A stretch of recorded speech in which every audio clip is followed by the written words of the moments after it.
Assalamualaikum warahmatullahi wabarakatuh. Jumpa lagi dengan Enjoy Channel, channel yang membahas berita teraktual, terhangat dan sedang menjadi perbincangan publik. Sahabat Enjoy Channel, kali ini ada berita yang cukup menarik untuk kita bahas mengenai calon presiden Anies Baswedan.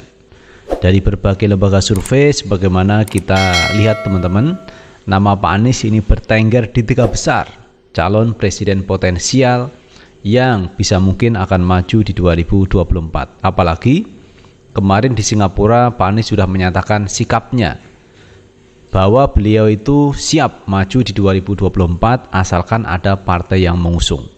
Jadi dari pihak Pak Anies sendiri sudah siap untuk maju di Pilpres 2024. Kemudian teman-teman, pihak partai koalisi yang nanti akan terbentuk yaitu Nasdem, Demokrat, PKS ini kelihatannya juga setuju untuk mengusung Anies Baswedan maju di 2024. Sementara itu wacana duet antara AHY ini juga cukup menguat. Dan ini kata politisi dari Partai Demokrat, katanya ini duet tak tertandingi. Artinya ini benar-benar duet kuat untuk maju di 2024. Kalau kita lihat teman-teman, background Pak Anies Baswedan ini dulu juga punya pengalaman di Pilkada DKI 2017. Di mana Pak Anies waktu itu duet dengan Sandiaga Uno yang didukung Gerindra, kemudian PKS, PAN. Ini mengusung Anies Sandiaga Uno, Anies Sandi di 2017. Dan ternyata duet ini juga begitu teman-teman, duet yang tak tertandingi dan akhirnya menang. Padahal lawannya Ahok itu didukung oleh partai-partai besar. Di sana ada PDIP, ada Golkar. Ini kan cukup kuat teman-teman. Tetapi pada akhirnya juga kalah melawan Anies Baswedan dan Sandiaga Uno. Akankah duet antara Anies AHY itu juga akan mengulang kesuksesan di 2017? Nah, coba sekarang kita lihat pandangan dari politisi Demokrat yang katanya duet tak tertandingi, Anies AHY. Kita baca berita dari Detik News. Partai Demokrat soal duet Anies AHY, kata lembaga survei hampir tanpa tanding. Wacana duet Gubernur DKI Jakarta Anies Baswedan dengan Ketum Partai Demokrat Agus Harimurti Yudhoyono mencuat jelang Pilpres 2024. Elit Partai Demokrat menyebut duet ini tak tertandingi merujuk lembaga survei. Kami juga mendapat banyak informasi lembaga-lembaga survei kalau bicara pasangan Anies AHY itu misalnya hampir tanpa tanding. Ini katanya nih, kata lembaga survei besar ya. Kata Kepala Badan Komunikasi Strategi Partai Demokrat Herzaki Mahendra Putra di kantor DPP Demokrat Jakarta Pusat Kamis 29 September 2022. Herzaki mengatakan hal tersebut tentu akan menjadi pertimbangan Partai Demokrat untuk mengusung duet Anies AHY di 2024. Kendati demikian, ini akan dikomunikasikan terlebih dahulu dengan partai politik calon mitra koalisi.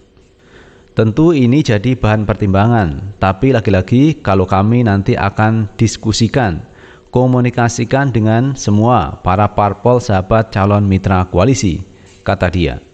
Herzaki menambahkan, saat ini Partai Demokrat belum memunculkan nama capres-cawapres melainkan fokus pada kriteria. Herzaki menyebut nama capres-cawapres akan mengerucut usai diskusi koalisi.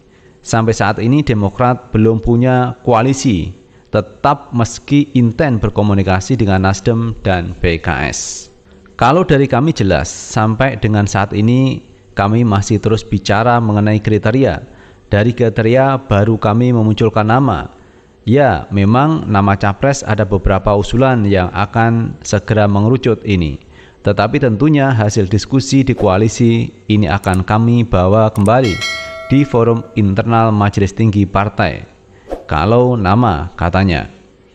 Dia juga menyebut soal Anies Baswedan yang masuk dalam bursa pencalonan Capres 2024. Demokrat, kata dia, akan mendengarkan aspirasi kader yang ingin AHY maju juga di Pilpres mendatang. Kalau bicara Mas Anies, masuklah di salah satu yang disepakati. Mungkin ya bisa saja. Karena saat ini kan banyak yang lagi beredar nama Mas Anies. Di sisi lain, kader menginginkan bahwa Mas AHY bisa ikut dalam kontestasi Pilpres. namanya aspirasi kader. Kami terus dengarkan, kata Herzaki. Nah itu sahabat Enjoy Channel terkait pandangan dari Partai Demokrat yang menyebut bahwa pasangan duet antara Anies AHY ini adalah pasangan tak tertandingi. Itu merujuk dari pernyataan yang disampaikan oleh lembaga survei. Jadi kalau kita melihat memang sisi Pak Anies Baswedan itu punya banyak pengalaman teman-teman. Pak Anies pernah menjabat sebagai rektor Paramadina, kemudian Pak Anies pernah menjabat sebagai menteri di era Pak Jokowi, dan Pak Anies juga pernah menjadi tim suksesnya Pak Jokowi. Kemudian Pak Anies punya pengalaman sebagai gubernur DKI Jakarta. Jadi sederet pengalaman itu sebagai modal teman-teman Pak Anies untuk maju di 2024. Apalagi teman-teman selama menjabat sebagai gubernur DKI Jakarta banyak prestasi yang ditorehkan oleh Pak Anies Baswedan. Jadi Pak Anies mendirikan Jakarta International Stadium, Pak Anies mendirikan Formula E, Pak Anies membangun 33 tower rumah susun, Pak Anies membangun jembatan yang ada di Jakarta itu teman-teman, jembatan layang. Kemudian Pak Anies juga membangun taman-taman kota, kemudian Pak Anies membangun rumah susun akuarium, Pak Anies membangun rumah susun kampung bayam dan lain sebagainya. Artinya banyak prestasi yang ditorehkan Pak Anies selama menjabat sebagai gubernur DKI Jakarta. Kemudian dari sisi pengalaman teman-teman komunikasi dengan luar negeri, ini Pak Anies tidak bisa diragukan. Kenapa begitu? Karena Pak Anies selama menjabat sebagai gubernur Jakarta ini banyak berkomunikasi dengan pihak luar negeri. Jadi ini komunikasi cukup lancar. Kalau nanti misalkan Pak Anies menjadi presiden kemudian menghadiri sidang-sidang di luar negeri, tentu tak perlu penerjemah karena Pak Anies sudah bisa. Jadi itu adalah keistimewaan yang ada pada diri Pak Anies Baswedan, kemampuan berkomunikasi baik di dalam negeri maupun di luar negeri. Pak Anies bisa menghadirkan kedamaian, kesejukan di DKI Jakarta. Dan ini sangat penting teman-teman. Kalau seorang pemimpin itu temperamental, ini sangat bahaya. Jadi seorang pemimpin itu yang bisa membawa kedamaian, kesejukan, dan ini akan bisa mempersatukan sesama anak bangsa. Kemarin pernah disampaikan Pak Anies Baswedan bahwa pemerintah itu tidak cukup membangun infrastruktur, tetapi pemerintah juga harus membangun terkait persatuan. Karena ini penting teman-teman. Kalau warga masyarakat sudah bersatu, sudah bisa bergotong royong, membangun itu mudah. Tetapi membangun tanpa ada persatuan dari masyarakat, yang ada ya banyak aksi-aksi demo seperti itu teman-teman. Jadi yang terpenting adalah bagaimana menyamakan persepsi, kemudian membangun persatuan, dan ini akan menjadi salah satu solusi daripada permasalahan-permasalahan yang ada teman-teman.